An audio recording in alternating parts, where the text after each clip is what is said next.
The first exercise we're going to do is a side lying rotation.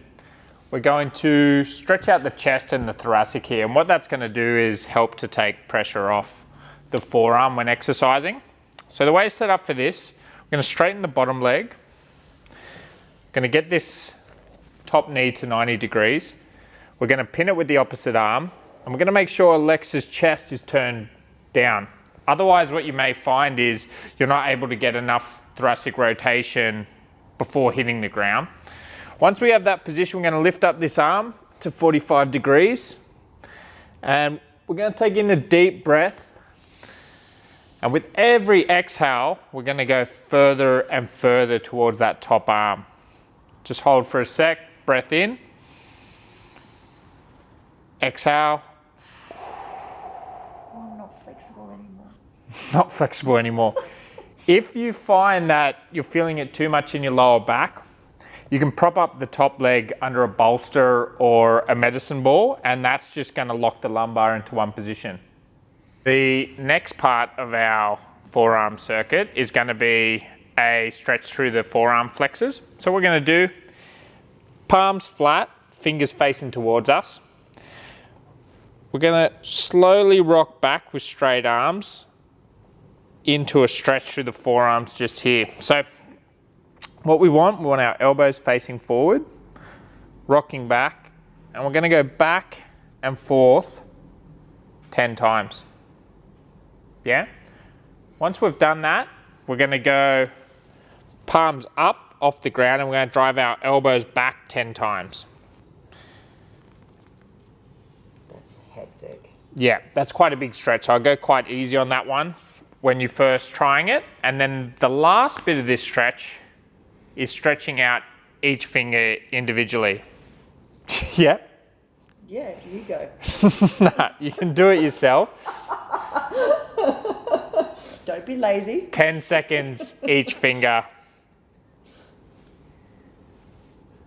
should be enough. There you go. It's not that hard, is it? The next part of our forearm circuit is a great simple exercise where we're just going to train the forearm flexors. So what we're going to do, gripping a dumbbell, going fully into a stretch, we're going to flex our wrist up, hold at the top, and we're going to go down over 4 seconds. My little finger is just very uninvolved. It's all right, you just force it. And then go again, driving up, pause at the top, down over 4 seconds. You want to pick a weight where you can do 8 to 10 reps quite comfortably. Now, if you don't have a dumbbell at home, you can use a band. Same deal, this is going to be harder at the top, but works just as well. Oh, jacked. Jacked. Down. Yeah, making sure you're not lifting up your forearm off the table. So we do want to isolate it fully to the forearm flexors. Not trying to use your big guns to cheat. Some of us can't, but Alexa can.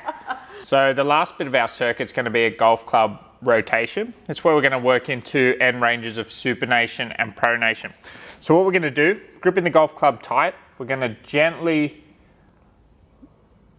control it as it rotates out. And what we want to avoid here is letting our wrist deviate outwards, and then when we come back this way, deviating inwards. So we're trying to hold that steady as possible. We're keeping the elbow in tight to the body the whole time, and then going back. If we want to make it harder, we grip further down the golf club.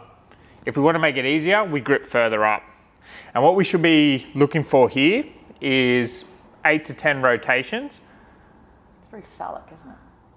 It is. It's pretty phallic. It's the only way to describe it, really. It's got a lot of phallic about it. What does phallic mean?